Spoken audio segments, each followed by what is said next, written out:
Good morning everyone, this is Stu from Dr. Drip Plumbing here again, and today we're at sunny downtown Rhodes in Sydney's inner west. We're looking at probably one of the most undervalued jobs a plumber can do.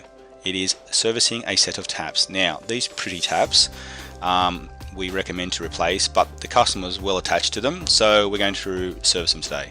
First thing we need to do is remove the handle and tapware and flanges and get to the taps themselves. Quite obviously we've turned off the water, so next thing we do is actually remove the bodies from the actual taps themselves. So this is what the spindles look like when they're out. One of the washers came with it. As you can see, there's black everywhere, so these washers have not been serviced for a very long time. This is us retrieving one of the washers that was stuck, wedged in there because it had been over tightened. And if you have a look at the bottom of it, there's a piece missing. It's the old style one with the hex back nut to actually hold the rubber washer on.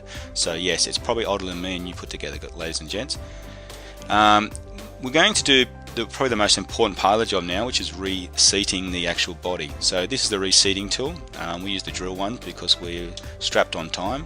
We put it in just like the actual tap goes into the actual body, and then we use the drill on this lowest speed setting so that we can shave down the actual seating.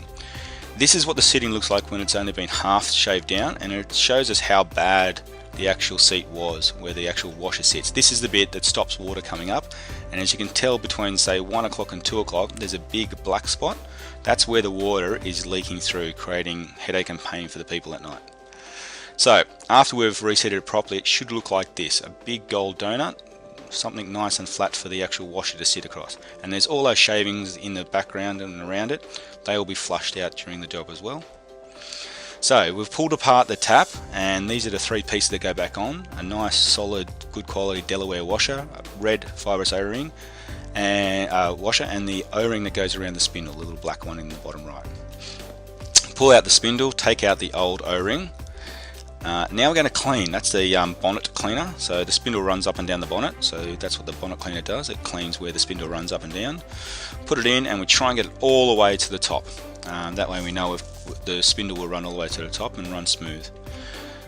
We've replaced the O-ring here, the left of screen on the spindle, and then we're going to re-grease it so that it all works nicely and then the water doesn't affect it when it's on. Makes it much smoother for it to run for the customer as well. This is what it looks like when it's all been put back together, ready to be inserted after we've flushed out the body from reseating. Obviously we've done this to both the hot and cold, so we're going to put it back in again now and turn the water on and test it and flush it a bit more. Just before we turn the water on, we're going to take off the aerator so that it doesn't get caught with any of the leftover brass filings. There it is out, and there's the water back on again with the aerator missing, so it's all just flushing out the old debris and everything we used.